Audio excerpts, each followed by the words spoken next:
Is it Prediction. you or me? It's you, right? It's you. It's you. Okay. Several emerging markets start to shine.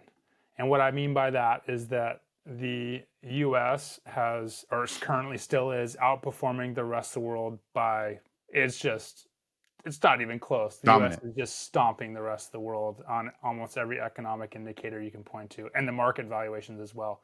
But I think in 2025, people are going to notice that some markets that are still very important to the global economy are so ridiculously underpriced that it would be silly not to allocate at least some amount of your investment portfolio. I'll use an example: Brazil.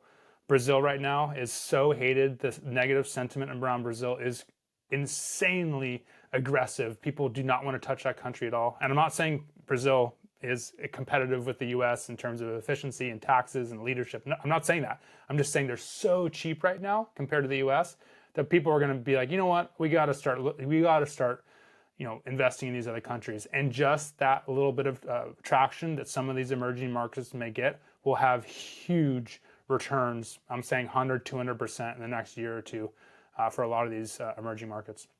What are your like top? You talked about Brazil, maybe like top 5 in your bucket or 3 in your bucket of places that you feel like could potentially be one of the emerging markets that starts to turn around. So the cheapest valued markets right now, in no particular order, are Greece, Turkey, Colombia, Peru, Chile, Brazil, even China, and a dozen other more are like have a PE of less than 15, meaning their average market value has a PE of less than 15, which is literally less than half the value of the US. Of those markets, I still think there's a lot of political headwinds for those markets. For example, in Peru, their president she's a basket case. She's just got drama surrounding her. So I would be very cautious going to a market like that.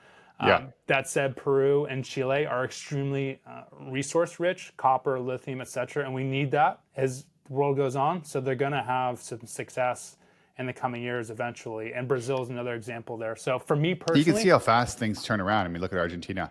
yeah, exactly. I actually think I'm most bullish on Brazil, not because I think they're perfect right now, but because I feel like they've reached this point where their political leadership, Lula has to get out of office. They're going to have to go swing more towards the right. Argentina is basically a neighbor of Brazil, and they're significantly outperforming them. And Brazil is a much bigger country with more resources, Yeah, more people, more oil, more more people. resources, everything. If I was a Brazilian, I'd be pissed right now. I'd say I want to be heading the way Argentina is going. So I think for me, that's probably the country that's most interesting right now. But plenty of time. Be patient there. I just think that'll be an interesting turnaround story.